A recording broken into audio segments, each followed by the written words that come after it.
Yeah.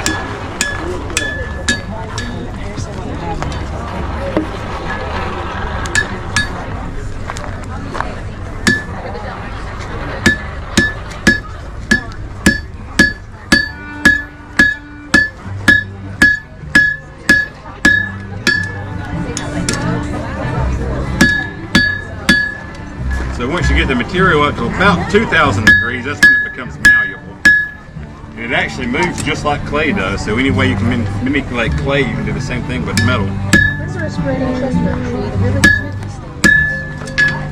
Smith are 90 minutes. The muscles of his brawny arms are strong. You can see that.